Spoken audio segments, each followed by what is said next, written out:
Hello students, welcome to Ekam IAS academy. ఈరోజు current affairs సెషన్ని start చేద్దాం. ఈరోజు కరెంట్ అఫైర్స్ టాపిక్స్లో మనకి ఉన్నాయి: Pradhan Mantri Surakshit Matritva Abhiyan, preventive detection, Pradhan Mantri Ujjwala Yojana, gallantry awards, herbicide tolerant mustard hybrids, NASA announces Artemis 3 astronaut crew, K9 Vajra guns, land port management system, Vinime.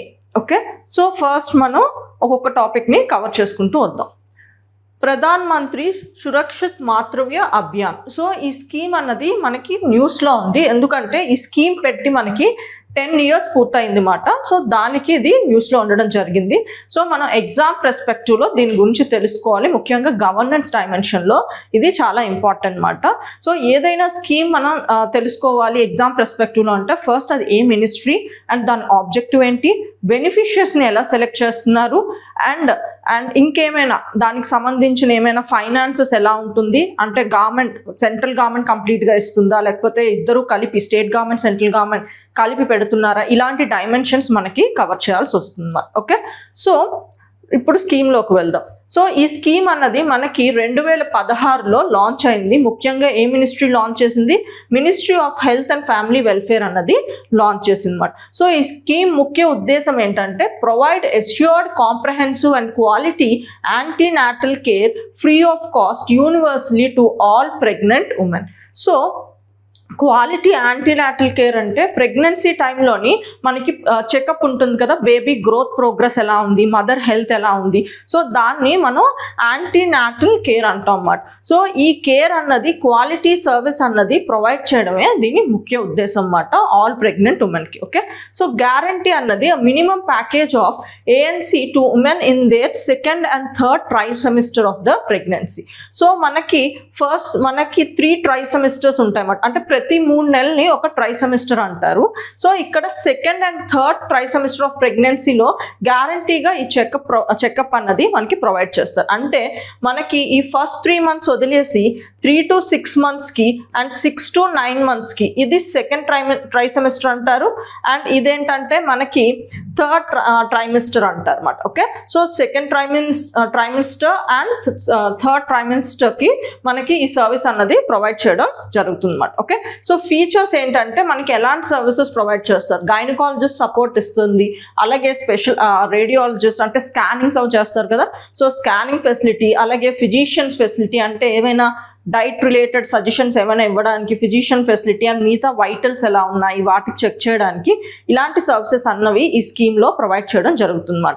And free ANC services test including 1 ultrasound and medicines. So medicines కూడా ఇవ్వడం జరుగుతుంది. ముఖ్యంగా pregnancy టైంలో important అయిన iron and phallic acid medicine అన్నది important అన్నమాట. So మనకి phallic acid deficiency అయితే ఒక బర్త్ డిఫెక్ట్ వస్తుందని చెప్పి మనం ఒక టాపిక్లో తెలుసుకున్నాం. సో ఆ డిఫెక్ట్ ఏంటో, దానికి సంబంధించిన డిసీజ్ ఏంటో మీరు నాకు కామెంట్ సెక్షన్లో చెప్పండి. ఓకే, సో అలాగే కాల్షియం టాబ్లెట్స్ ఇవి కూడా ఇవ్వడం జరుగుతుంది ఈ స్కీమ్లోనే. So offered at the 9th of each month at the public health facilities.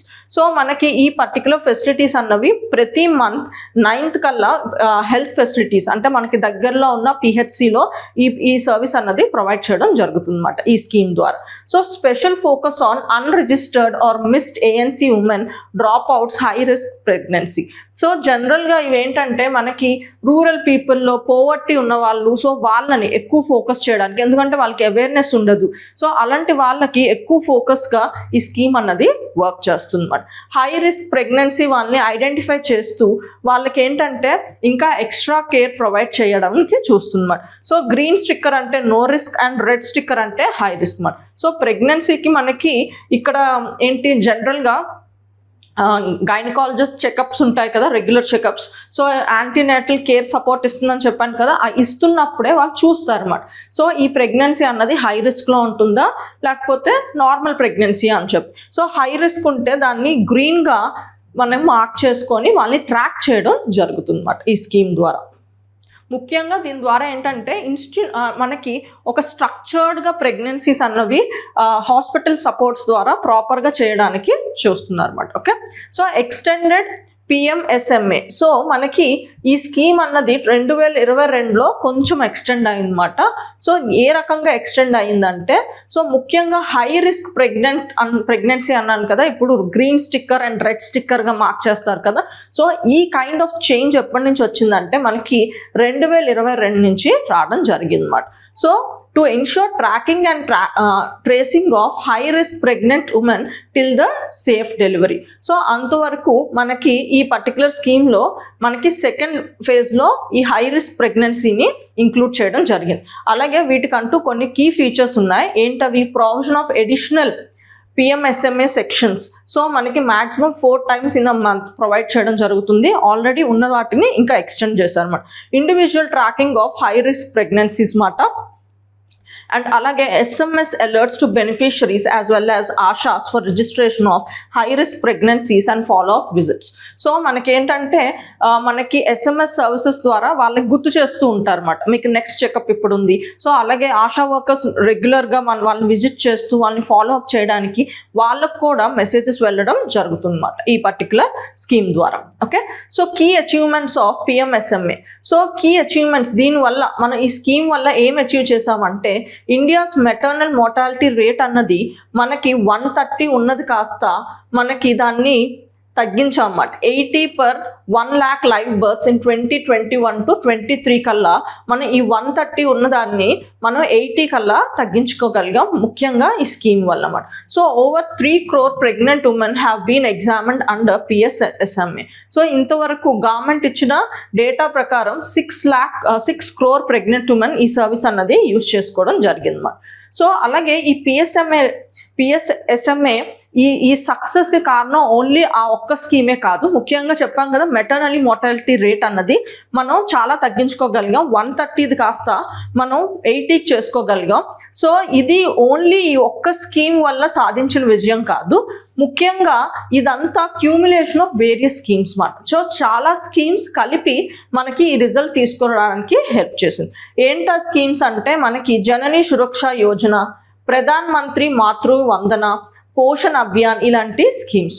So జననీ సురక్ష యోజన అన్నది ఇన్స్టిట్యూషనల్ డెలివరీస్ని సపోర్ట్ చేస్తుంది. సో మనకి ఈ పర్టికులర్ ప్రధాన్ మంత్రి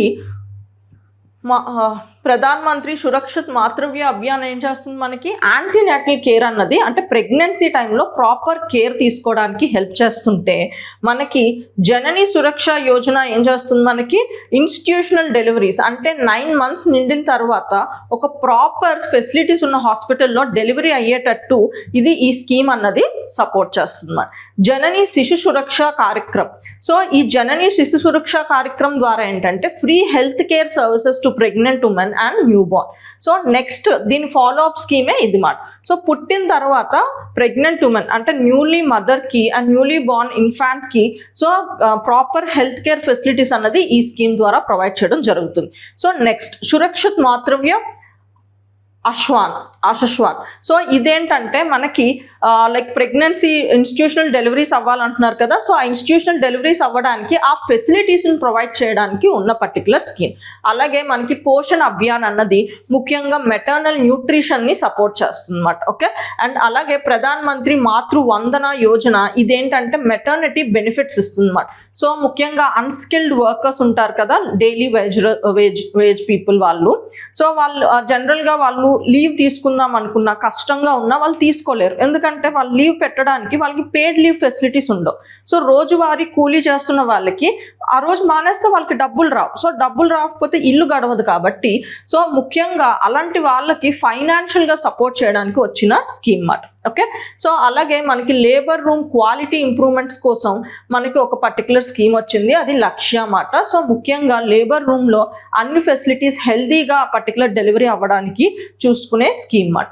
సో ఇలా మనకి చాలా వివిధ రకాల స్కీమ్స్ అన్ని వర్కౌట్ చేస్తూ మనకి మెటర్నల్ మొర్టాలిటీ రేట్ అన్నది తగ్గడానికి కారణమైంది. Next topic preventive detention. So preventive detention అన్నది కూడా మనకి న్యూస్లో ఉంది. ఎందుకంటే రీసెంట్గా అలహాబాద్ హైకోర్టు ఏంటంటే మనకి ఈ పర్టికులర్ ప్రివెంటివ్ డిటెన్షన్ క్లాజ్ అన్నది మిస్యూజ్ అవుతుంది అనే కన్సర్న్ రేస్ చేసింది అనమాట. అందుకు ఇది న్యూస్లో ఉంది. సో మనం ఎగ్జామ్ పర్స్పెక్టివ్లో ముఖ్యంగా పాలిటీ డైమెన్షన్లో మనం ప్రివెంటివ్ డిటెన్షన్ గురించి తెలుసుకోవాలి. ఇది మన రాజ్యాంగంలో ఎక్కడైనా ప్రస్తావించారా, సో ప్రస్తావిస్తే ఏ ఆర్టికల్ మీద, అండ్ వాటి ప్రావిజన్స్ ఏంటి, ఇండియా ఎలా ఇంప్లిమెంట్ చేస్తుందో వీటి గురించి మనం ఎగ్జామ్ డైమెన్షన్లో తెలుసుకోవాల్సిన అవసరం ఉంది మరి. సో ప్రివెంటివ్ డిటెన్షన్ అంటే ఏంటి? Preventive detention means keeping a person in custody without a trial to prevent them from doing something that may harm the country or public order in future. So preventive detention అంటే ముందస్తుగా ఆ పర్సన్ని కస్టడీలోకి తీసుకుంటే దాన్ని preventive detention అంటారు. ఏ ఉద్దేశంతో తీసుకుంటారు? సో అతని చర్యల వల్ల మనకి నేషనల్ సెక్యూరిటీకైనా పబ్లిక్ ఆర్డర్కైనా ఇంపాక్ట్ అవుతుంది అనే విషయం ఏదైనా ఉంటే అప్పుడు ఆ పర్సన్ని అదుపులోకి కస్టడీలోకి తీసుకోవడం జరుగుతుంది అన్నమాట. ఉదాహరణకి ఇప్పుడు ఒక టెర్రరిస్ట్ ఉన్నారు. సో మనకి లైక్ గవర్నమెంట్ పోలీస్ ఆర్గనైజేషన్కి ఇంటెల్ వచ్చింది అనుకోండి, ఈ పర్సన్ ఒక టెర్రరిస్ట్ యాక్టివిటీ ప్లాన్ చేస్తున్నాడు అని చెప్పి ఆ ఇంటెల్ చాలా బలంగా ఉంది అంటే దాన్ని అతను చేసే ముందే అతన్ని కస్టడీలోకి తీసుకుంటే that is called as a preventive detention. So preventive detention ఏంటంటే అతను ఒక అన్లాఫుల్ యాక్ట్ చేయడం వల్ల మనకి పబ్లిక్ ఆర్డర్కైనా నేషనల్ సెక్యూరిటీకైనా ఇంపాక్ట్ అవుతుంది అని మనకు అనిపిస్తే అతన్ని కస్టడీలో తీసుకుంటే that is called as a preventive detention. So ఈ ప్రివెంటివ్ డిటెన్షన్ ఎలాంటి క్రైటీరియాలో ఇది ఇంప్లిమెంట్ చేస్తారంటే నేషనల్ సెక్యూరిటీ, అతను చేసే చర్యల వల్ల నేషనల్ సెక్యూరిటీ ఇంపాక్ట్ అవుతుంది, అలాగే మన డిఫెన్స్ ఆఫ్ ఇండియా ఇంపాక్ట్ అవుతుంది, అలాగే పబ్లిక్ ఆర్డర్ ఇంపాక్ట్ అవుతుంది, foreign relations, India foreign relations impact అవుతున్నాయి, అలాగే మన ఎసెన్షియల్ సప్లైస్ అండ్ సర్వీసెస్ అన్నవి ఇంపాక్ట్ అవుతున్నాయి అనుకోండి. సో అలాంటి టైంలో సో ఈ ప్రివెంటివ్ డిటెన్షన్ అన్నది తీసుకుంటారు అన్నమాట. ఓకే, సో వితౌట్ ట్రయల్ అంటే కోర్టులో ప్రొడ్యూస్ చేసి అతను గిల్టీ అని తీర్మానం ఇచ్చిన తర్వాత అతన్ని జైల్లో పెట్టడం కాదు, ముందుగా ఇతనికి ఏదైనా ఇతను చేసే చర్య వల్ల ఇలా మనకి ఏదైనా ప్రమాదం వస్తుంది అని ఆలోచిస్తే అలాంటి ఇంటెల్ ఏమైనా ఉంటే ఇలా ప్రివెంటివ్ డిటెన్షన్ క్లాస్ ద్వారా అతన్ని కస్టడీలోకి తీసుకోవచ్చు అన్నమాట. సో మనకి ప్రివెంటివ్ డిటెన్షన్ అండ్ ప్యునేటివ్ డిటెన్షన్కి తేడా అంటే ప్రివెంటివ్ డిటెన్షన్ అంటే ఆల్రెడీ మనం డిస్కస్ చేసాం. సో అతను తప్పు చేసే ముందే మనం కస్టడీలోకి తీసుకోవడం. ప్యునేటివ్ డిటెన్షన్ ఏంటంటే అతను ఆల్రెడీ ఒక తప్పు చేశాడు, అది ఏంటంటే కోర్టులో ట్రయల్ ద్వారా అది నిరూపించబడింది కూడా, అంటే he has proven guilty for that particular act he has done. Okay, so ఈ ట్రయల్లో సో అతను ఏ చర్య చేశాడో ఆ చర్య అతనే చేశాడు అని చెప్పి అది తీర్మానం అయిపోయింది కోర్టులో. So he has found guilty మాట. సో అలాంటప్పుడు మనకి పనిష్మెంట్ ఇస్తారు, అప్పుడు కూడా మనకి ఆ పర్సన్ని కస్టడీలోకి పోలీస్ కస్టడీ ఆర్ మనం ఏంటంటే జైల్లో పెట్టడం జరుగుతుంది. దాన్ని ఏమంటారంటే ప్యునేటివ్ డిటెన్షన్ మాట. ప్యునేటివ్ డిటెన్షన్ అంటే punishment after being found guilty by the court. అంటే ఒక ట్రయల్ ద్వారా కోర్ట్ మొత్తం ఇన్వెస్టిగేషన్ అదంతా పోలీస్ ఇన్వెస్టిగేషన్ అదంతా అయిపోయి కోర్ట్ ట్రయల్ ద్వారా ఏంటంటే తీర్మానం ఇస్తుంది అన్నమాట, అవును ఈ పర్సన్ ఆ తప్పు చేశాడు అని చెప్పి. అలాంటప్పుడు పనిష్మెంట్ ఇస్తాం కదా, దాన్ని ప్యునేటివ్ డిటెన్షన్ అంటారు అన్నమాట. డిటెన్షన్ అంటే బంధించి ఉంచడం. Okay, so both union and state government can make laws related to preventive detention. So ఈ ప్రివెంటివ్ డిటెన్షన్ గురించి మనకి లాస్ ఎవరు చేస్తారంటే మన కాన్స్టిట్యూషన్లో చెప్పినట్టు యూనియన్ అండ్ స్టేట్ గవర్నమెంట్ రెండిటికి పవర్స్ ఉన్నాయి ప్రివెంటివ్ డిటెన్షన్ లా చేయడానికి. సో కాన్స్టిట్యూషనల్ ప్రావిజన్స్ ఏంటి?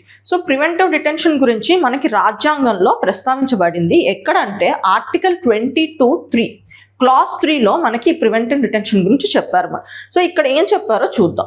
Article 22(3) of the constitution provides for preventive detention laws and article 22(4) contains the following safeguards against the abuse of this power. So మనకి 22 class 3లో ఏంటంటే preventive detention గురించి చెప్పడం జరిగింది. అలాగే మనకి నెక్స్ట్ 22 క్లాస్ 4. సో ఇదేంటి, మనం ఎక్స్ట్రా ఆర్డినరీ సిచ్యువేషన్స్లో వాడాలి అని చెప్పారు కదా, నేషనల్ సెక్యూరిటీ, డిఫెన్స్ అయినా essential services, public goods impact అయినప్పుడు. సో ఇలా కండిషన్స్ ఇస్తూ అండ్ అలాగే దాన్ని ఏంటంటే మిస్యూజ్ చేయకుండా ఉండడానికి కొన్ని లైక్ సేఫ్ గార్డ్స్ కూడా ప్రొవైడ్ చేయడం జరిగింది. అదే 22 క్లాస్ 4లో ఉందన్నమాట. ఏంటా సేఫ్ గార్డ్స్ చూద్దాం. A person cannot be detained for more than 3 months without a review. So నేను ఒకసారి ఒక పర్సన్ టెర్రరిస్ట్ యాక్టివిటీ చేస్తాడు అని నాకు ఇంటెల్ వచ్చింది. సో అలాంటప్పుడు అతను నేను కస్టడీలోకి తీసుకున్నాను అండ్ డిటైన్ చేశాను, అంటే బంధించి ఉంచాను అన్నమాట. సో ప్రివెంటివ్గా ఒక చర్యను అతను చెయ్యకుండా ఉండడానికి నేను బంధించి ఉంచాను, దాన్ని ప్రివెంటివ్ డిటెన్షన్. సో ఇలా నేను ఎన్ని రోజులు చేయగలను? 3 months వరకే చేయగలను. ఇంకా అతని వల్ల ప్రమాదం ఉంది అంటే దీన్ని రివ్యూ చేసే మళ్ళీ డిటెన్షన్ అన్నది కంటిన్యూ చేయడం జరగాలన్నమాట. సో అదే ఈ క్లాస్లో చెప్పారు. A person cannot be detain for more than 3 months without the review. 3 months detain అయిన తర్వాత మళ్ళీ రివ్యూ చేసి ఇప్పటికీ ప్రమాదం ఉందా అన్నట్టు అనుకుంటేనే మళ్ళీ అతన్ని ప్రివెంటివ్ డిటెన్షన్ టర్మ్ అన్నది పెంచాలన్నమాట. If the government wants to keep the person detain beyond 3 months it must be approved from an advisory board. So ఒక 3 months కన్నా కూడా ఇంకా అతని వల్ల ప్రమాదం ఉంది అంటే ఒక అడ్వైజరీ బోర్డ్ ఏర్పాటు చేసి వాళ్ళ రికమెండేషన్తోనే మనం ఈ ప్రివెంటివ్ డిటెన్షన్ అన్నది టైం అన్నది ఇంకొంచెం కొనసాగించడం జరగాలన్నమాట. సో ఇలా మనకి సేఫ్ గార్డ్స్ కూడా మనకి కాన్స్టిట్యూషనల్లో ఇవ్వడం జరిగింది. ఓకే, సో మనకి 44th కాన్స్టిట్యూషనల్ అమెండ్మెంట్ 1978లో వచ్చింది కదా. సో ఈ పర్టికులర్ అమెండ్మెంట్ ద్వారా ఏంటంటే మనం ఇక్కడ ఒక చిన్న చేంజ్ చేశారు. ఇక్కడ 3 months ఉంది కదా మనకి ప్రివెంటివ్ డిటెన్షన్ టైమ్, దాన్ని 2 monthsగా మార్చారు అన్నమాట. కానీ but this change has not been implemented yet, therefore the 3 month limit still applies. Okay, so మనకి 3 months ప్రివెంటివ్ డిటెన్షన్ ఉంది కదా, దాన్ని 2 months డిటెన్షన్గా మార్చారు 44th కాన్స్టిట్యూషనల్ అమెండ్మెంట్ 1978లో. కానీ దాన్ని ప్రాక్టికల్గా ఇంప్లిమెంట్ చేయట్లేదు. సో మనకి బుక్ థియరిటికల్గా అంటే 2 months, కానీ ప్రాక్టికల్గా ఇంప్లిమెంట్ చేస్తుందంటే ఇంకా 3 monthsలోనే మనం ఉన్నాం అన్నమాట ఈ ప్రివెంటివ్ డిటెన్షన్లో. Okay, so next topic Pradhan Mantri Ujjwala Yojana. So ఇది కూడా మనకి న్యూస్లో వచ్చింది. ముఖ్యంగా ఏ డైమెన్షన్లో వచ్చిందంటే Union Ministry of Petroleum and Natural Gas has indicated that subsidized LPG cylinders for households under the Pradhan Mantri Ujjwala Yojana has been reduced from 9 to 4. Okay, so మనకి ఈ scheme ద్వారా ఏంటంటే సబ్సిడైజ్ సిలిండర్స్ అంటే ఇవ్వడం జరుగుతుంది. So మనకి ప్రతి ఏటా అవి 9 ఇచ్చేవాళ్ళు ఎలిజిబుల్ బెనిఫిషరీకి అవి 4గా మార్చారంట. సో అందుకు న్యూస్లో ఉందన్నమాట. ముఖ్యంగా ఈ చేంజ్ ఎందుకు వచ్చిందంటే మనకి వెస్ట్ ఏషియన్ క్రైసిస్ తెలుసు కదా, ఇప్పుడు ఇరాన్ అండ్ యుఎస్ మధ్య యుద్ధ అండ్ మిగతా పవర్స్ ఇన్వాల్వ్ అవ్వడం వల్ల అక్కడ చాలా అన్స్టేబుల్గా ఉంది. అది కాస్త మనకి పొలిటికల్ అన్స్టెబిలిటీ కాస్త మనకి ఎకనామిక్ అన్స్టెబిలిటీగా మారింది అన్నమాట. సో అక్కడి నుంచి మనం ఆయిల్, పెట్రోలియం ఇవన్నీ ఇంపోర్ట్ చేసుకోవడం వల్ల మన ప్రైజెస్ కూడా ఇంపాక్ట్ అవుతున్నాయి. సో గవర్నమెంట్కి ఏంటంటే ఆ ప్రైస్ అన్నది ఇంక్రీజ్ అయిపోవడం వల్ల సబ్సిడీస్ ఇప్పుడు ప్రొవైడ్ చేయలేకపోతుంది. ముందుగా ప్రొవైడ్ చేసినట్టు ముందు 9 ప్రొవైడ్ చేసేది రీఫిల్స్, సబ్సిడీ రీఫిల్స్ ఏంటి 9 ప్రొవైడ్ చేసేది. మన ఎల్పిజి సిలిండర్స్ ఉంటాయి కదా, సో అవి 9 ప్రొవైడ్ చేసేది అనమాట. ఈ స్కీమ్ ద్వారా ఉన్న బెనిఫిషరీస్కి 9 ఇచ్చేది ప్రతి ఏటా. ఇప్పుడు అది 4గా మార్చింది. అందుకు ఇది న్యూస్లో ఉంది అన్నమాట. ఓకే, సో సబ్సిడీ ఎంత ఇస్తుంది గవర్నమెంట్ అంటే 300 రూపీస్ పర్ ఎల్పిజి సిలిండర్ ఇస్తుంది అన్నమాట. రీసెంట్గా ఇంకొక చేంజ్ కూడా అయ్యింది. మన ఎల్పిజి సిలిండర్ రేట్ అన్నది 29 రూపాయలు పర్ సిలిండర్ మొత్తం పెరిగింది అన్నమాట. ఓకే, సో మనకి ఈ స్కీమ్ ద్వారా మనకి ఎల్పిజి సిలిండర్స్కి 2 రకాల కన్జ్యూమర్స్ ఉన్నారన్నమాట. ఒకటి ఉజ్వల స్కీమ్ ద్వారా ఉన్న బెనిఫిషరీస్, ఇంకొకటి జనరల్ కన్జ్యూమర్స్. ఓకే, సో మామూలుగా మనకి ఎల్పిజి సిలిండర్ రేట్ ఇంత 942 రూపాయలు అన్నమాట. ఓకే, సో ఉజ్వల స్కీమ్ ద్వారా ఉన్న వాళ్ళకి ఏంటంటే మనకి ఈ 242లో నుంచి 300 తీసేసి 442 రూపాయలకి ఇస్తుంది అన్నమాట. సో ఇప్పుడు న్యూస్ ఏంటంటే ఇలా సబ్సిడీస్ 9 సిలిండర్స్ వరకు ప్రతి ఇయర్ ఇచ్చేవారు. సో ఇప్పుడు ఈ సబ్సిడీ రీఫిల్ సిలిండర్స్ ఏంటంటే 4 వరకే ఇస్తున్నారు అన్నమాట. అంటే కేవలం 4 సిలిండర్స్నే 642 రూపీస్ కొనుక్కోవాలి, మిగతా అది యాజ్ యూజువల్ ఈ రేట్కే కొనుక్కోవడం జరుగుతుంది అన్నమాట. ఓకే, సో అది ఈ పర్టికులర్ న్యూస్ అన్నమాట. Okay, Ujjwala beneficiaries receive a subsidy of ₹300 per LPG cylinder for the first 4 cylinders per year. LPG prices are recently increased by ₹29 per cylinder due to higher global energy cost. The PM UI beneficiary pays about 642 for 14.2 kg cylinder after subsidy. The general consumer in Delhi pays about 942 per cylinder. Okay, so అదే మీకు ఇక్కడ నేను చెప్పడం జరిగింది. Okay, so ఇప్పుడు యాక్చువల్గా మనకి cylinder cost ఎంత పడుతుందంటే 1600 per cylinder. So even though మనకి జనరల్ కన్జ్యూమర్కి కూడా గవర్నమెంట్ సబ్సిడీ ఇవ్వకపోయినా యాక్చువల్గా గవర్నమెంట్ పడుతున్న అమౌంట్ ఎంత 1600 మాట. సో ఇది గవర్నమెంట్కి చాలా బర్డెన్ అయిపోతుంది. ఎందుకు ఇది ఇలా అయ్యిందంటే వెస్ట్ ఏషియన్ క్రైసిస్ వల్ల మనకి ఆయిల్ రేట్స్ అన్నవి పెరిగిపోతున్నాయి, ముఖ్యంగా క్రూడ్ పెట్రోలియం ఇవి పెరిగిపోవడం వల్ల. సో ఇది కూడా మనకి లైక్ ఆయిల్ క్రైసిస్ వల్ల ఇంపాక్ట్ అవుతుంది. సో గవర్నమెంట్కి మనకి ఒక సిలిండర్ ఇవ్వడానికి 1600 పడుతుంది. సో కానీ మనకి జనరల్ పబ్లిక్కి 942 రూపీస్ ఇస్తుంది. సో ఇది ఇంకా పాస్ చేయకూడదు అన్నప్పుడు సో ఇక్కడ ఉన్నది కొంచెం తగ్గించుకోవాలని చూసిందన్నమాట. ఓకే, నెక్స్ట్ సో మనం స్కీమ్ గురించి తెలుసుకుందాం. Pradhan Mantri Ujjwala Yojana was launched in 2016 as a center sector scheme. Center sector scheme అంటే దీని ఫండింగ్ అంతా సెంట్రల్ గవర్నమెంటే చూసుకుంటుంది. Provide deposit free LPG connections to the women in low income household. So మనకి free LPG connections అంటే LPG connections మనం starting తీసుకుంటానికి deposit pay చేయాలన్నమాట. సో ఫస్ట్ సిలిండర్ ఇవ్వడానికి మొత్తం అంతా పే చేయాలి. సో ఈ స్కీమ్ ద్వారా ఏంటంటే ఎలిజిబుల్ లో ఇన్కమ్ హౌస్ హోల్డ్కి ఫ్రీ ఎల్పిజి కనెక్షన్స్ ఇస్తున్నారు.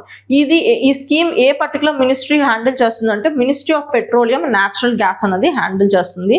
ఇంప్లిమెంటెడ్ బై ఈ పర్టికులర్ స్కీమ్ అన్నది ఇంప్లిమెంట్ చేయడానికి కొలాబరేటివ్గా మనకి ministry of petroleum and natural gas, oil marketing companies and state గవర్నమెంట్స్తో కొలాబరేట్ అయ్యి ముగ్గురు కలిసి ఇంప్లిమెంట్ చేస్తున్న స్కీమ్ మాట.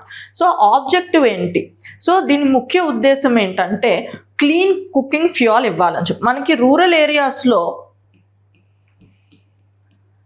మన ఫ్యూయల్ నీడ్స్ కోసం ఏం వాడతారు? మనకు జనరల్గా లైక్ కట్టి పొయ్యిలు అంటారు కదా, సో కట్టి పొయ్యిలు వాడతారు అన్నమాట. దానివల్ల ఏంటంటే మనకేంటంటే ఇండోర్ పొల్యూషన్ వస్తుంది. అంటే దానివల్ల వస్తున్న పొగ అండ్ దానివల్ల వస్తున్న కొంచెం లైక్ చిన్న చిన్న పార్టికల్స్ ఉంటాయి కదా, అవి మనకి గొంతులోకి వెళ్ళిపోవడం, అలాగే మనకి రెస్పిరేటరీ ఇష్యూస్ రావడం. సో దీన్ని ఇండోర్ పొల్యూషన్ అంటారు.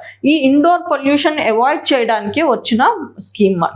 So ensure the availability of clean cooking fuel, lower indoor air pollution and safeguard the health of women and the children. So ముఖ్యంగా మనకి రూరల్ పీపుల్, రూరల్ హౌస్ హోల్డ్స్లో మనకి జనరల్గా firewood కోసం మనకి జనరల్గా లైక్ ఈ పర్టికులర్ వంట నీడ్స్ కోసం వాడేది ఏంటంటే ఈ పర్టికులర్ కట్టు పొయ్యిలు వాడతారు.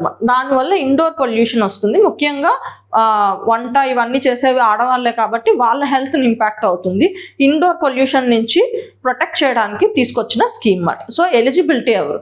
Initially LPG connections were provided to women belonging to the BPL house holds identified through the socio economic cost census 2011. So beneficiaries ఎవరు? మనకి బీపీఎల్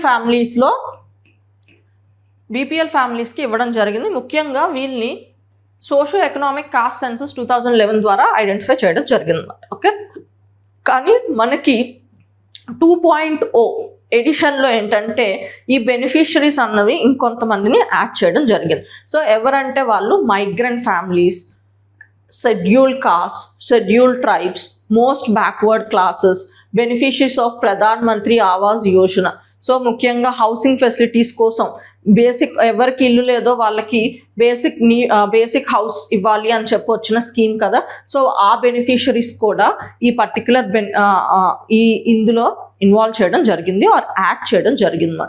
సో ఓన్లీ స్టార్టింగ్ మనకి BPL families identified by socio economic survey 2011 పట్టే ఆ బెనిఫిషరీస్నే తీసుకోవడం జరిగింది. మనకి 2021లో ఒక add on అయ్యింది. అదేంటంటే ఇంకా ఎక్స్ట్రాగా కొంతమందిని యాడ్ చేయడం జరిగింది. వాళ్ళు ఎవరంటే మనకి migrant families, schedule caste, schedule tribes, అలాగే Pradhan Mantri Awas Yojana beneficiaries and backward classes. So అలాగే మోస్ట్ బ్యాక్వర్డ్ క్లాసెస్, ఇలా మనకి మిగతా బెనిఫిషరీస్ కూడా యాడ్ చేయడం జరిగింది అన్నమాట. The scheme provides a completely free LPG connection including the first refill and the stop. So మనకి చెప్పాను కదా, డిపాజిట్స్ లేకుండా ఫస్ట్ ఎల్పిజి కనెక్షన్ ఒక సిలిండర్ కంప్లీట్గా ఫ్రీ అండ్ అలాగే స్టవ్ కూడా ఫ్రీగా ఇవ్వడం జరుగుతుంది. So initially it aim to provide 8 crore free LPG collections to pure house holds achieving this target in 2019. So ఇది 2016లో స్టార్ట్ అయింది. 2019 కల్లా ఏం పెట్టుకుంది, 8 crore free LPG cylinders provide చేయాలనుకున్నమాట. కానీ ఇప్పుడు మనకి ఈ PMUY 2.0 ప్రకారం ఈ పర్టికులర్ బెనిఫిషరీస్ అన్నవి ఇంకా పెరిగిపోయాయి. సో ఇంకా మనకి ఈ 8 crore పాటు ఇంకొక 1.6 crore బెనిఫిషరీస్ అన్నవి యాడ్ అవ్వడం జరిగాయి అన్నమాట. ఓకే, 2022 కల్లా. సో కీ అచీవ్మెంట్స్ ఏంటి, ఈ స్కీమ్ ఏం అచీవ్ చేసింది? ఓకే, సో ఇది మనకి గవర్నమెంట్ డేటా అన్నమాట. Over 10.33 crore LPG connections has been distributed under the scheme by March 2025. So మనకి 10.33 crore LPG ఫ్రీ కనెక్షన్స్ ఇవ్వడం జరిగింది స్కీమ్ ద్వారా మార్చ్ 2025 కల్లా. Continuous uses more than 233 crore subsidise cylinders refills were availed in 9 years. So మనకి ఒక్కసారి ఫ్రీగా వస్తే use చేసుకోవడం కాదు, మళ్ళీ రీఫిల్ చేయాలి. సబ్సిడీ ఇస్తున్నారు కానీ కంప్లీట్గా ఫ్రీగా సిలిండర్ ఇవ్వట్లేదు, 300 తగ్గిస్తున్నారు కదా. సో అయినా ఇది అలవాటుగా వాళ్ళు చేసుకొని రీఫిల్ చేసుకుంటున్నారు అన్నమాట. Okay, distributor expansion. The LPG distributor network grew 83% by 2024, enhancing rural access. So rural ఏరియాస్లో సిలిండర్ పెట్టుకుందాం అన్న ముందు ఒక ప్రాబ్లం ఏముండేదంటే సిలిండర్స్ అవైలబుల్గా ఉండేది కాదు, ఎందుకంటే దగ్గర డిస్ట్రిబ్యూటర్స్ ఉండేవాళ్ళు కాదు అన్నమాట. సో ఈ స్కీమ్ వల్ల ఏంటంటే మనకి డిస్ట్రిబ్యూషన్ నెట్వర్క్ కూడా పెరిగిందన్నమాట. సో మనకి ఊర్లో కూడా కొంచెం దగ్గర ప్రాంతాల్లో మనకి LPG డిస్ట్రిబ్యూటర్స్ ఉంటున్నారు. దానివల్ల ఏంటంటే కంటిన్యూషన్ అలా కూడా కంటిన్యూ చేయాలనుకుంటున్నారు అన్నమాట. Gallantry Awards. ఇది న్యూస్లో ఉంది. President conferred Gallantry Awards to the personnel of the armed forces, Central Armed Police Forces, State and Union Territory Police during the Defense Investiture ceremony at the Rashtrapati Bhavan. So Rashtrapati Bhavan రాష్ట్రపతి భవన్లో అయిన సెరమనీలో మనకి రీసెంట్గా gallantry awards ఇవ్వడం జరిగింది. ఈ gallantry awards అన్నవి ఎవరికి ఇస్తారంటే ముఖ్యంగా మన సెక్యూరిటీ ఫోర్సెస్కి ఇస్తారు. ఆర్మ్డ్ ఫోర్సెస్కి, సెంట్రల్ ఆర్మ్డ్ పోలీస్ ఫోర్సెస్, అలాగే మనకి state and union territory police forces. So వీళ్ళందరికీ మనకి ఈ పర్టికులర్ గ్యాలంటరీ అవార్డ్స్ ఇవ్వడం జరుగుతుంది. సో మన ఎగ్జామ్ పర్స్పెక్టివ్లో వీటి గురించి తెలుసుకోవాలి. The president confirmed 7 Kirti Chakras, 15 Vir Chakras and 29 Shaurya Chakras. So ఈ ఇయర్ ఏంటంటే మనకి 7 కీర్తి చక్రాస్, 15 వీర్ చక్రాస్ అండ్ 29 శౌర్య చక్రాస్ ఇవ్వడం జరిగింది. One of the 4 Gaganyatris chosen for Indian human space flight mission Gaganyaan Group Captain Prashant Balakrishnan Nair was awarded Kirti Chakra for his indomitable spirit and bravery. So మనకి ISRO conduct చేస్తున్న గగన్యాన్ ఉంది కదా, ఇది ఒక వన్ ఆఫ్ ద ప్రాజెక్ట్ అన్నమాట. ISRO prestigious project మనకి గగన్యాన్ అన్నమాట. ఈ ప్రాజెక్ట్ ద్వారా ఏంటంటే ఇస్రో ఇండియన్ ఆస్ట్రోనాట్స్ని అంతరిక్షంలోకి తీసుకెళ్లాలనుకుంటుంది. ముఖ్యంగా లో ఎర్త్ ఆర్బిట్ అంటే 400 kilometers from the earth surface. 400 kilometers from the earth సర్ఫేస్లో ఒక ఆర్బిట్లో మన ఇండియన్ ఆస్ట్రోనాట్స్ని, ముఖ్యంగా 4 ఇండియన్ ఆస్ట్రోనాట్స్ని 3 రోజుల పాటు ఉంచి తిరిగి సేఫ్గా ఎర్త్కి తీసుకురావడమే ఈ గగన్యాన్ ప్రాజెక్ట్ ముఖ్య ఉద్దేశం అన్నమాట. సో అందులో మనకి ఒక గగన్యాత్రి అయిన క్యాప్టెన్ ప్రశాంత్ బాలకృష్ణన్ నాయర్, సో అతనికి ఈ కీర్తి చక్ర అవార్డు ఇవ్వడం జరిగిందన్నమాట. ఓకే, సో గ్యాలంటరీ అవార్డ్స్ గురించి తెలుసుకుందాం. Gallantry awards are the India's highest awards for bravery, courage and sacrifice shown by armed force personnel, police personnel and civilian. So ఈ గ్యాలంటరీ అవార్డ్స్ అన్నవి ముఖ్యంగా దేన్ని గుర్తించి ఇస్తారంటే bravery, courage and sacrifice. So ముఖ్యంగా ఎవరికి, నార్మల్ సివిలియన్స్కైనా, పోలీస్ పర్సనల్కైనా, ఆర్మ్డ్ ఫోర్సెస్ పర్సనల్కైనా వాళ్ళ ధైర్య సాహసాన్ని, వాళ్ళ సాక్రిఫైస్ని గుర్తించి ఇస్తున్న అవార్డ్సే ఈ గ్యాలంటరీ అవార్డ్స్ మాట. సో ఈ అవార్డ్స్ అన్నవి ఎవరిస్తారంటే ప్రెసిడెంట్ ఆఫ్ ఇండియా ఇవ్వడం జరుగుతుంది. సో ఇది ఎప్పుడు మనకి ప్రతి ఏటా 2 సార్లు అనౌన్స్ చేయడం జరుగుతుంది. ఒకటి రిపబ్లిక్ డే రోజు, ఇంకొకటి ఇండిపెండెన్స్ డే రోజు మనకి అవార్డ్స్ అన్నవి అనౌన్స్ చేయడం జరుగుతుంది అన్నమాట.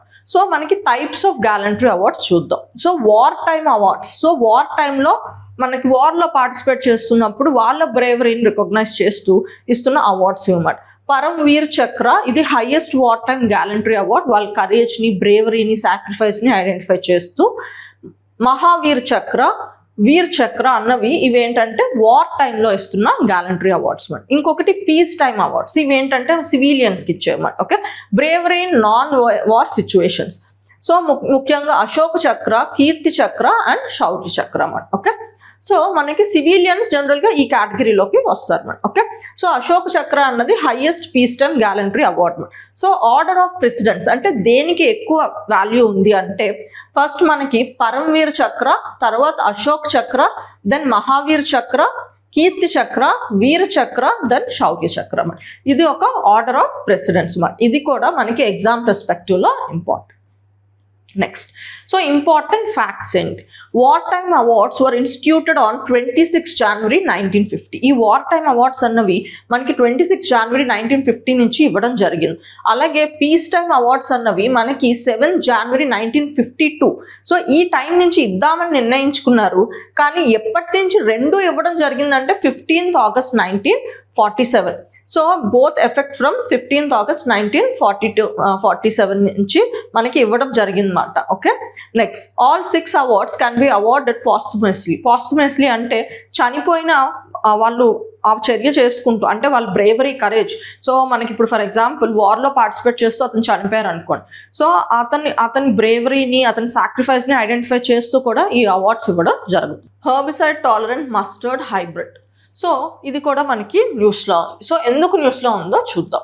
సో ఈ టాపిక్ అన్నది మనకి biotechnology application in agriculture.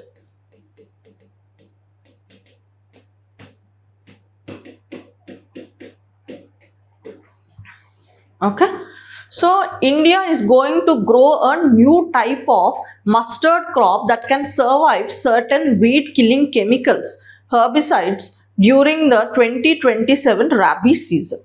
So మనకేంటంటే ఇప్పుడు ఈ పర్టిక్యులర్ న్యూస్ ఏం చెప్తుందంటే మనకి ఇండియా ఏంటంటే హెర్బిసైడ్ టాలరెంట్ మస్టర్డ్ని గ్రో చేయాలనుకుంటుంది. సో అందుకు ఇది న్యూస్లో ఉంది. సో ఇది మనకి ఎగ్జామ్ పర్స్పెక్టివ్లో ముఖ్యంగా environment and science and technology ఈ డైమెన్షన్లో మనం లైక్ ముఖ్యంగా సైన్స్ అండ్ టెక్నాలజీ డైమెన్షన్లో ఇది కవర్ చేయాలన్నమాట. ఓకే, సో ఈ కెమికల్స్, ఈ హెర్బిసైడ్స్ అన్నవంటే ఏంటి? హెర్బిసైడ్స్ అంటే మనకి ఏంటంటే ఇప్పుడు వీడ్స్ వస్తాయి కదా, కలుపు మొక్కలు అంటాం అన్నమాట. ఓకే, సో ఈ వీడ్స్ని చంపడానికి మనం పెస్టిసైడ్స్ దేనికి వేస్తాం? పురుగుల్ని చంపడానికి. వీడిసైడ్ అంటే ఆర్ హెర్బిసైడ్ ఏంటంటే కలుపు మొక్కలు, అంటే అనవసరంగా పెరుగుతున్న మనకు అక్కర్లేని మొక్కలు ఉంటాయి. సో వాటిని చంపడానికి మనం ఈ పర్టికులర్ హెర్బిసైడ్స్ అన్నవి వేస్తాం అన్నమాట. సో ఈ పర్టికులర్ మస్టర్డ్కి వేసే హెర్బిసైడ్స్ ఏంటంటే ఇమినోడాజోలైనోన్స్ అన్నమాట. ఓకే, సో ఈ హెర్బిసైడ్స్ని ఏమంటారు? ఇమిడాజోలైనాన్స్ అంటారు అన్నమాట. ఓకే, సో ఈ ఇమిడాజోలైనాన్స్ అన్నది హెర్బిసైడ్ అన్నమాట. ఈ హెర్బిసైడ్ వేసినా కూడా మనకి మస్టర్డ్ ప్లాంట్ హెల్దీగా ఉంటుంది, ఎందుకంటే ఈ మస్టర్డ్ ప్లాంట్కి ఒక రెసిస్టెన్స్ అంటూ వచ్చింది. సో అది ఎలా వచ్చిందో ఈ ఆర్టికల్ మనకు చెప్తుంది అన్నమాట. ఓకే, సో ఫస్ట్ మనం దీని గురించి తెలుసుకుందాం.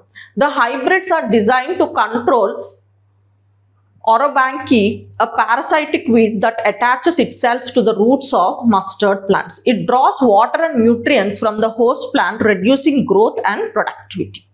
So, generalga ikkada mustard plant undi. So, mustard plant ki entante natural ga emavutundante వీటికి కొన్ని parasitic weeds ఉంటాయి. ఓకే, ఆ వీడ్స్ అన్నవి రూట్స్కి, ఇలా మస్టర్డ్ ప్లాంట్ రూట్స్కి అటాచ్ అయిపోతాయి అన్నమాట. ఈ పారాసైటిక్ వీడ్స్ని ఒరబాంగి అంటారు అన్నమాట. ఓకే, సో ఇది ఒక technical, biological technical term. So ఈ వీడ్స్ అన్నవి మనకి మస్టర్డ్ ప్లాంట్ రూట్స్కి అటాచ్ అవ్వడం జరుగుతుంది. సో ఈ వీడ్స్ ఉండడం వల్ల ఏమవుతుందంటే మనం ప్లాంట్స్కి పోసిన వాటర్ అండ్ న్యూట్రియంట్స్ని మస్టర్డ్ ప్లాంట్ నుంచి తీసేసుకోవడం జరుగుతుంది. సో దీనివల్ల ఏంటంటే మస్టర్డ్ ప్లాంట్ అన్నది దాని ప్రొడక్టివిటీ తగ్గిపోతుంది, అంటే దాని వస్తున్న దిగుబడి అన్నది తగ్గిపోతుంది అన్నమాట. సో మస్టర్డ్ ప్లాంట్ అనేది వీక్ అయిపోతూ ఉంటుంది, ఈ వీడ్స్ అన్నవి పెరిగిపోతూ ఉంటాయి అన్నమాట. సో వీటిని క్లియర్ చేయడం కూడా కష్టమే, ఎందుకంటే ఇవి ఇక్కడ ఈ వీడ్స్ అన్నవి ఎక్కడ ఉంటాయని చెప్పాను, రూట్స్లో ఉంటాయి. సో నువ్వు ప్లాంట్ని మొత్తం అంతా తీసి క్లియర్ చేయాలి. సో అలా అయినా ఈ మస్టర్డ్ ప్లాంట్ వీక్ అయిపోతుంది. సో దానికోసం ఏంటంటే వీరు కూడా ఓన్లీ ఏం చేస్తారంటే హెర్బిసైడ్ వేస్తారు అన్నమాట.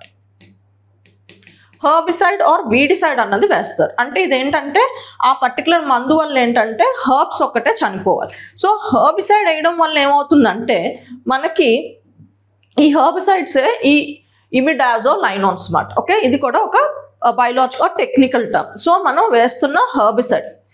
సో వీటిని కంట్రోల్ చేయడానికి, వీడ్స్ని కంట్రోల్ చేయడానికి మనం మస్టర్డ్ ప్లాంట్ మీద హర్బిసైడ్స్ వేయాలి, ఎందుకంటే ఇది రూట్స్లో ఉంది కాబట్టి. సో అప్పుడు ఏమవుతుందంటే మనకి మస్టర్డ్ ప్లాంట్ కూడా చనిపోతుంది అన్నమాట, ఎందుకంటే అది పవర్ఫుల్ మొత్తంగా ఏంటంటే ఈ ప్లాంట్కి కూడా ఇంపాక్ట్ అవుతుంది. ఓకే, సో ఎందుకంటే ఇది ముఖ్యంగా ప్లాంట్ గ్రోత్కి అవసరమైన ఎంజైమ్స్ని చంపేస్తుంది అన్నమాట. సో అలా చచ్చిపోవడం వల్ల ఈ వీడ్స్తో పాటు ఈ ప్లాంట్ కూడా చనిపోతుంది.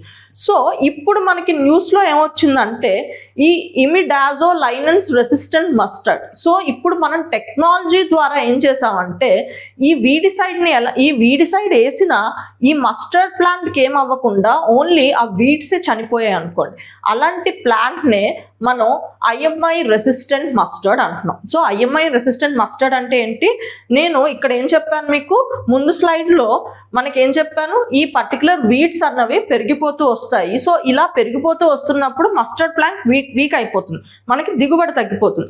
సో అప్పుడు ఏం చేస్తున్నాం, హర్బిసైడ్స్ అనే కెమికల్స్ యూస్ చేయాలి. సో ఈ కెమికలే మనకేంటి ఇమిడాజోలైనోన్స్ మాట. సో ఈ కెమికల్స్ యూస్ చేస్తున్నప్పుడు ఇది నేను స్ప్రే చేస్తున్నాను. ఈ స్ప్రే చేస్తున్నప్పుడు ఇక్కడ నాకు వీడ్స్తో పాటు నా మస్టర్డ్ ప్లాంట్ కూడా దెబ్బతింటుంది. సో ఇప్పుడు దీనికి సొల్యూషన్గా సైన్స్ అండ్ టెక్నాలజీ ఉపయోగించి మనం ఏం చేసామంటే ఈ మస్టర్డ్ ప్లాంట్కి మనం ఒక రెసిస్టెన్స్ని తీసుకొచ్చాం అన్నమాట. ఈ రెసిస్టెన్స్ వల్ల ఏమవుతుందంటే నేను హర్బిసైడ్ వేసినా ఇక్కడ వీడ్స్ క్లియర్ అవుతున్నాయి కానీ ఈ ప్లాంట్ అన్నది ఇంకా హెల్దీగానే ఉంటుంది. దాన్నే ఈఎంఐ రెసిస్టెంట్ మస్టర్డ్ అని చెప్పి అంటారు అన్నమాట. సో అసలు ఎలా ఇది వర్క్ అవుతుందో ఇప్పుడు తెలుసు. So IMI resistant mustard how it works. So first one how it works అంటే మనకి normal plant IMI herbicides inhibit the ALS enzyme disruption growth and causing plant death but. Okay, so ఈ herbicide ఎలా work చేస్తుంది, మనకి ప్లాంట్లో ALS enzyme అనే ఒక enzyme ఉంటుంది. ఈ ఎంజైమ్ ఏంటంటే మనకి ప్లాంట్ గ్రోత్కి హెల్ప్ అవుతుంది అన్నమాట. ఈ హెర్బిసైడ్ వేయడం వల్ల దీన్ని ఇన్హిబిట్ చేస్తుంది అన్నమాట, అంటే దీన్ని కరెక్ట్గా రానివ్వదు అన్నమాట. సో ఇది రాకపోతే ఏమవుతుంది, ఆటోమేటిక్గా ప్లాంట్ అన్నది గ్రోత్ ఇంపాక్ట్ అయ్యి చనిపోతుంది. సో ఇప్పుడు ఐఎంఐ రెసిస్టెంట్ హైబ్రిడ్స్లో ఏమవుతుందంటే నేను ఈ పర్టికులర్ మస్టర్డ్ ప్లాంట్కి కొన్ని చేంజెస్ తీసుకురావడం వల్ల ఏమవుతుందంటే ఈ మస్టర్డ్ ప్లాంట్ రెసిస్టెన్స్ తెచ్చుకుంటుందన్నమాట ఈ హెర్బిసైడ్కి. సో రెసిస్టెన్స్ తెచ్చుకోవడం వల్ల నేను హెర్బిసైడ్ వేసినప్పుడు నాకు వీడ్స్ పోతాయి కానీ ఈ ప్లాంట్కి మాత్రం, ఈ మస్టర్డ్ ప్లాంట్కి మాత్రం ఏమవ్వదు. అలాంటి ప్లాంటే IMI resistant hybrids but. Okay, so ఇక్కడ చూద్దాం. సో ఫస్ట్ వన్ ఏంటి, ALS enzyme is essential for plant growth. IMI herbicide normally inhibit ALS and kill weeds. But in new mustard hybrids, a mutation in the ALS genes make the enzyme resistant. So farmers spray IMI herbicides, weeds die, mustard survives. So మనకి మస్టర్డ్కి ఆ particular హెర్బిసైడ్ని tolerate చేసుకునే ability ఉండడం వల్ల so నేను ఆ మందు వేసిన ఆ వీడ్స్ చనిపోతాయి కానీ ఆ మస్టర్డ్ ప్లాంట్ మాత్రం హెల్దీగా ఉంటుంది. అదే IMI రెసిస్టెంట్ మస్టర్డ్ మాట. ఓకే, సో ఇక్కడ ఏంటంటే ఈ IMI రెసిస్టెంట్ మస్టర్డ్ని నేను తయారు చేయడానికి యూస్ చేసిన టెక్నిక్ ఏంటంటే that is called mutation breeding మాట.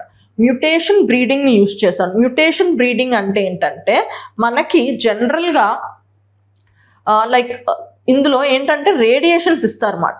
ప్లాంట్స్కి రేడియేషన్స్ ఇవ్వడం వల్ల కొన్ని జెనెటిక్ వేరియేషన్స్ వస్తాయి.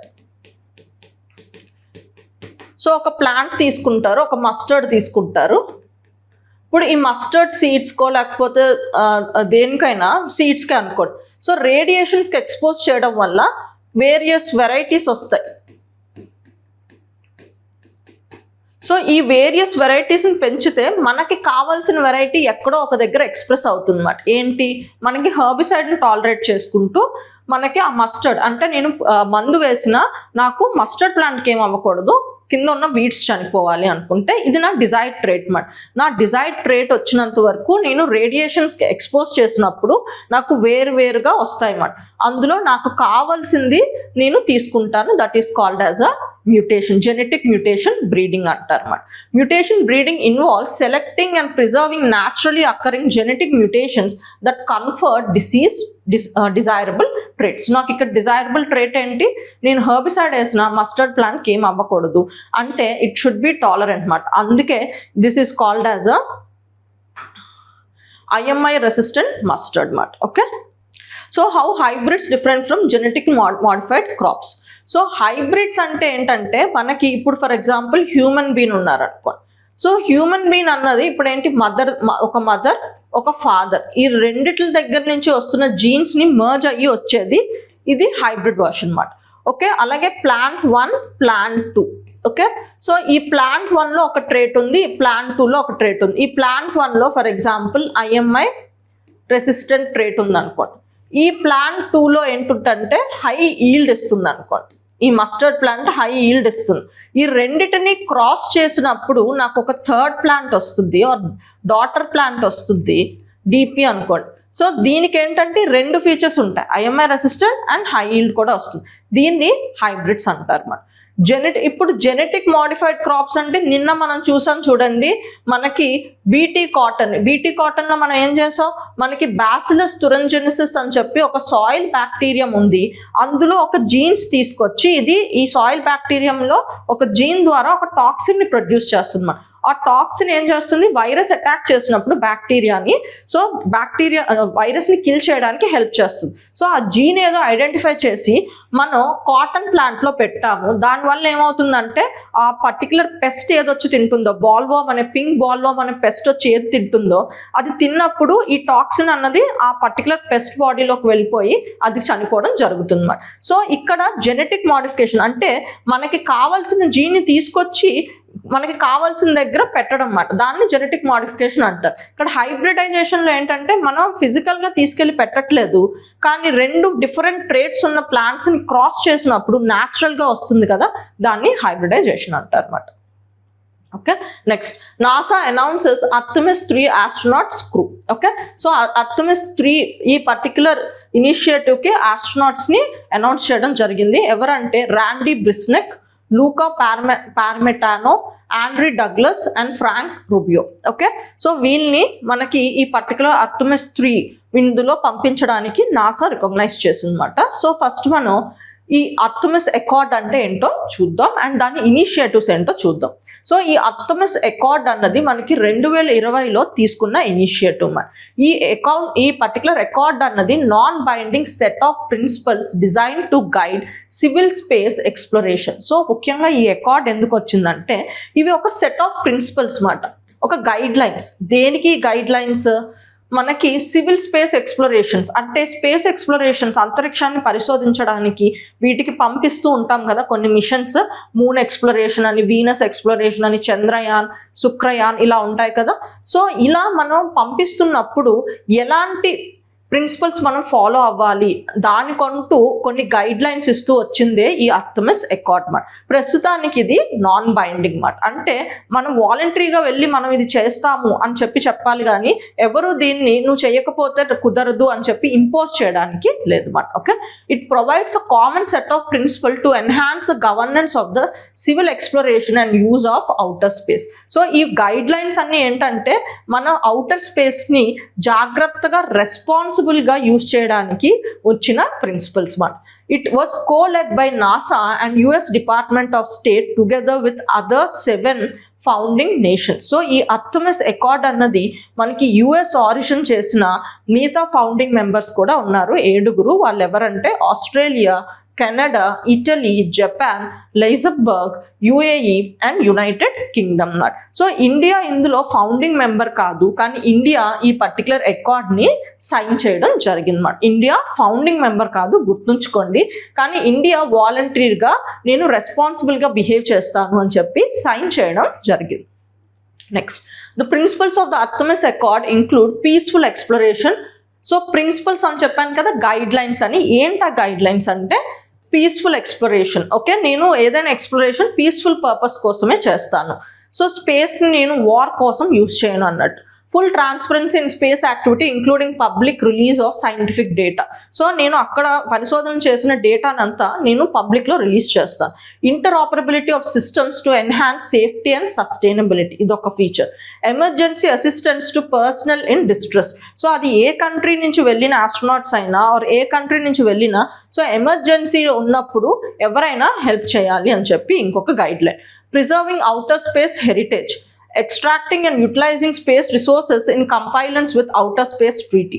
outer space treaty అని చెప్పి ఉంది మాట. ముఖ్యంగా మన స్పేస్ని రెస్పాన్సిబుల్గా యూజ్ చేయడానికి గైడ్ చేసే ప్రిన్సిపల్ మాట. సో మనం అక్కడి నుంచి ఏమైనా తీసుకొస్తే వాటిని ఈ పర్టిక్యులర్ అవుటర్ స్పేస్ ట్రీటీకి అనుగుణంగానే నువ్వు బిహేవ్ చేయాలి అని చెప్పి. The safe disposal of orbital debris. So మనం పంపిస్తూ ఉంటాం కదా కొన్ని పేలోడ్స్ అవి. సో అవి స్పేస్లోనే వదిలేకుండా వాటిని మళ్ళీ తిరిగి జాగ్రత్తగా డిస్పోజ్ చేయాలి అన్నది కూడా ఇదొక క్లాస్ మాట. ఓకే, సో మనకి ఈ పర్టికులర్ ఆర్టెమిస్ అకార్డ్లో ఇంతవరకు ఇన్ని మిషన్స్ మాట. ఒకటి ఆర్టెమిస్ 1 2022లో అయ్యింది. ఇది అన్క్రూడ్ మిషన్ మాట, అంటే మనుషులు ఎవరిని పంపించలేదు. మెయిన్ పర్పస్ ఏంటంటే test the Orion spacecraft and the space launch system around the moon. So ముఖ్యంగా మూన్కి ఏంటంటే దానికి సంబంధించి ఒక స్పేస్ క్రాఫ్ట్ని డిజైన్ చేస్తున్నారు. స్పేస్ ఎక్స్ వాళ్ళ ఓరియాన్ స్పేస్ క్రాఫ్ట్ మాట. అలాగే స్పేస్ లాంచ్ సిస్టమ్ని కూడా డిజైన్ చేశారు. సక్సెస్ఫుల్గా మూన్ చుట్టూ తిరిగి వెనక్కి ఎర్త్లోకి వచ్చేసింది. ఆర్టెమిస్ 2 ఏంటంటే 2026లో ప్లాన్ చేయబడింది. ఇది క్రూడ్ మాట.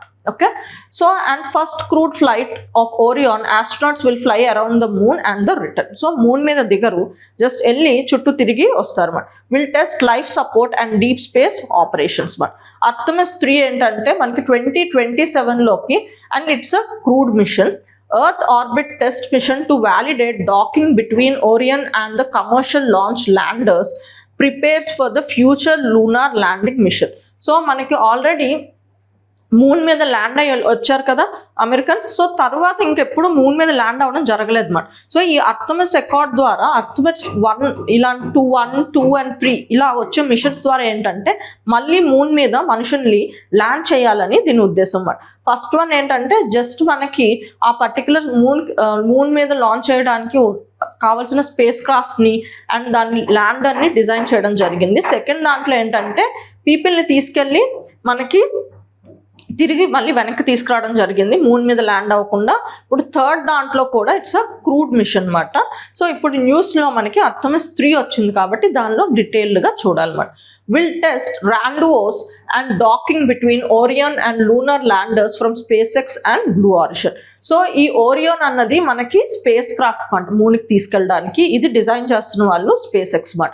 అలాగే లూనార్ ల్యాండర్స్ అంటే మూన్ మీద ల్యాండ్ అవ్వాలి, దానికోసం డిజైన్ చేస్తున్న వాళ్ళు బ్లూ ఆరిజిన్ అనమాట. ఓకే, సో ఇక్కడ ముఖ్యంగా 2 థింగ్స్ వాళ్ళు టెస్ట్ చేయాలనుకుంటున్నారు, స్పేస్ రాండోవర్ అండ్ డాకింగ్ మాట. స్పేస్ రాండోవర్ అంటే ఏంటంటే ముఖ్యంగా ఇప్పుడు ఫర్ ఎగ్జాంపుల్ మనకి ఒక ఆర్బిట్లో ఒక ఆబ్జెక్ట్ అన్నది తిరుగుతూ ఉందనుకోండి.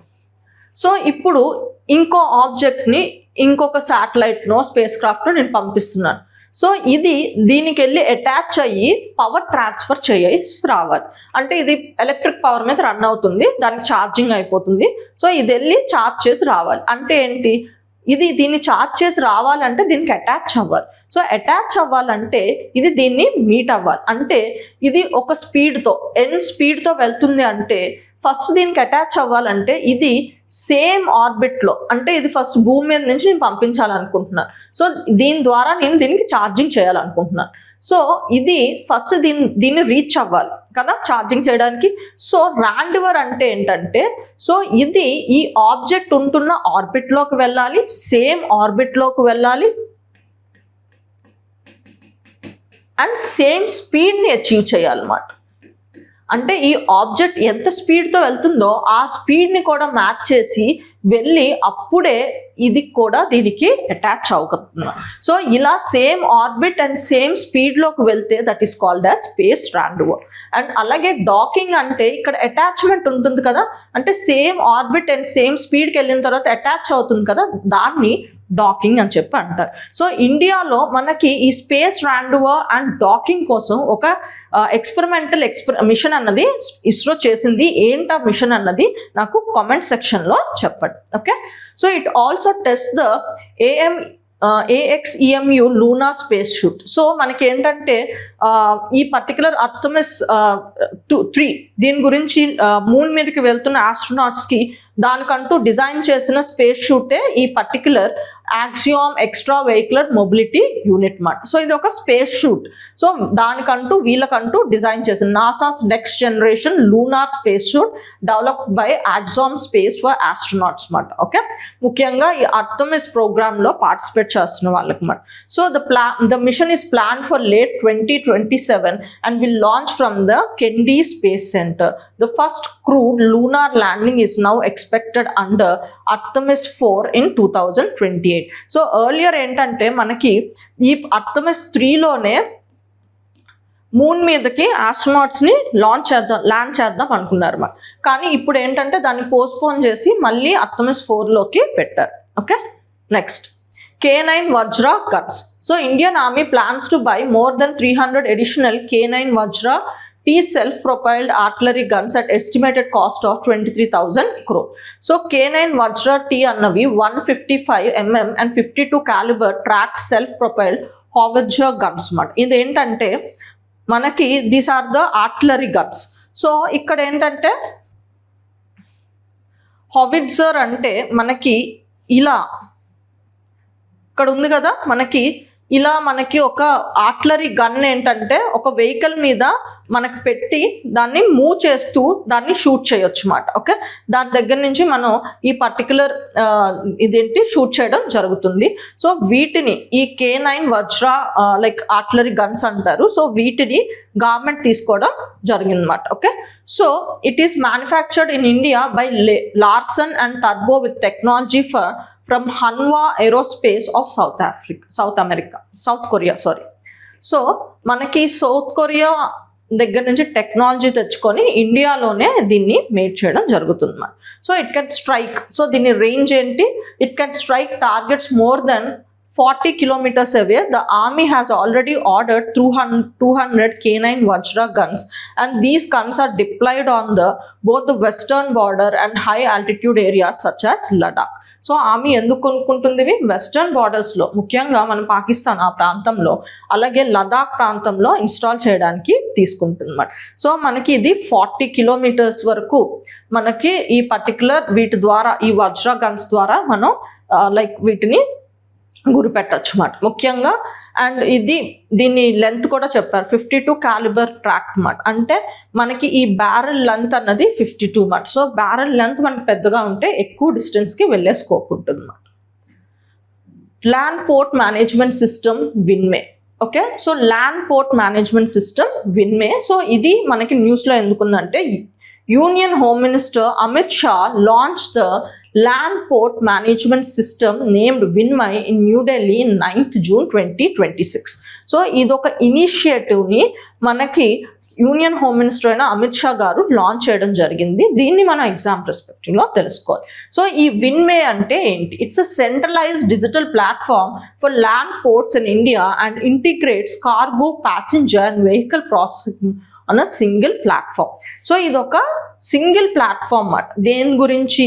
మనకి ల్యాండ్ పోర్ట్స్ నుంచి వస్తున్న కార్గో అయినా, ప్యాసింజర్ అయినా, వెహికల్ అయినా అన్నిటినీ ఒకే చోట ఇంటిగ్రేట్ చేసే ఒక డిజిటల్ ప్లాట్ఫామ్.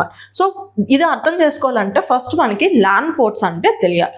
ల్యాండ్ పోర్ట్స్ అంటే అఫీషియల్ బార్డర్ క్రాసింగ్ అంటే అఫీషియల్ మనకి ఇంటర్నేషనల్ బార్డర్ చెక్ పోస్టులు ఉంటాయి కదా, వాటిని ల్యాండ్ పోర్ట్స్ అంటారు. ఉదాహరణకి మనకి ఇండియా అండ్ పాకిస్తాన్ మధ్య అటారీ బార్డర్ అని చెప్పి ఉంటుంది, ఇది ఒక ల్యాండ్ పోర్ట్. అలాగే ఇండియా అండ్ మయన్మార్ మధ్య మొరే అని చెప్పి ఒక ల్యాండ్ పోర్ట్ ఉంటుంది. ఇది ఒక ల్యాండ్ పోర్ట్ అన్నమాట. సో మనకి ఏంటంటే అది దాటితే మనం ఇంకో దేశంలోకి వెళ్ళిపోతాం అన్నమాట. దాన్ని ల్యాండ్ పోర్ట్స్ అంటారు అన్నమాట. So they are official border crossings where people, goods and vehicles enter or leave the country by road. So ఇది రోడ్ ద్వారా మనకి నెక్స్ట్ కంట్రీకి వెళ్ళిపోతాం అన్నమాట. సో అలాంటి వాటిని ల్యాండ్ పోర్ట్, బార్డర్ ఏరియాస్ అన్నమాట. అది మనకి ఏంటంటే అఫీషియల్ చెక్ పోస్ట్. అక్కడి నుంచి ఏంటంటే మనుషులు అలౌ చేయడం, అలాగే గూడ్స్ని అలౌ చేయడం, ఇవన్నీ మనం ట్రాక్ చేసుకోవడానికి ఒక డిజిటలైజ్డ్ ప్లాట్ఫామ్ని, అది కూడా సెంట్రలైజ్డ్ ప్లాట్ఫామ్ని డిజైన్ చేసుకున్నాం. అది విన్మయ్ మార్ట్. సో ఇండియాలో మనకి ప్రస్తుతానికి ల్యాండ్ పోర్ట్స్ ఎన్ని ఉన్నాయి? 15 ఆపరేషనల్ ఉన్నాయి. అండ్ మిగతా ఇంకో 11ని ప్లాన్ చేయడం చూస్తున్నారు అన్నమాట. ఎందుకంటే ఈ ల్యాండ్ పోర్ట్స్ ద్వారా మనకి ఏంటంటే కార్గో అంటే మనకి ఇంపోర్ట్స్ ఏమైనా చేసుకుంటే ల్యాండ్ ద్వారా తీసుకోవడం, అలాగే ప్యాసింజర్ మూవ్మెంట్, అలాగే వెహికల్ మూవ్మెంట్ ఇలా అవుతాయి అన్నమాట. సో మనం ఇంటర్నేషనల్ రిలేషన్స్ మెయింటైన్ చేసుకోవచ్చు ఈ రోడ్ ద్వారా. Okay, next. So benefits of విన్మే ఏంటంటే brings all border related services on to one platform. అంటే ఏంటి, ఇప్పుడు మనకి ఆపరేషనల్ 15 ఉన్నాయి కదా, ఈ 15కి సంబంధించిన డేటా అంతా ఒక దగ్గర ఉంటుంది అన్నమాట. Enable real time information sharing among customs, security forces and other agencies, reduces paper work about 90%, cuts truck waiting time by 40 to 60%, reduces gate processing time by 22 to 35%. So ఇదంతా సెంట్రలైజ్డ్గా ఉండడం వల్ల మనకి స్ట్రాటజిక్గా డిఫెన్స్ పరంగానే హెల్ప్ అవ్వడం కన్నా, అదే కాకుండా మనకి ఏంటంటే పేపర్ వర్క్ 90% తగ్గిస్తుంది.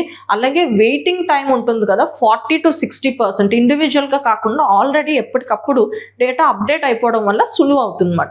అలాగే మనకి గేట్ ప్రాసెసింగ్ టైం కూడా మనకి 20 to 35% అన్నది తగ్గుతుంది అన్నమాట. సో మనకి బోర్డర్ ట్రేడ్ అన్నది, ట్రావెల్ అన్నది ఫాస్ట్, స్మూత్ అండ్ మోర్ ట్రాన్స్పరెంట్గా అయ్యే స్కోప్ ఉందన్నమాట.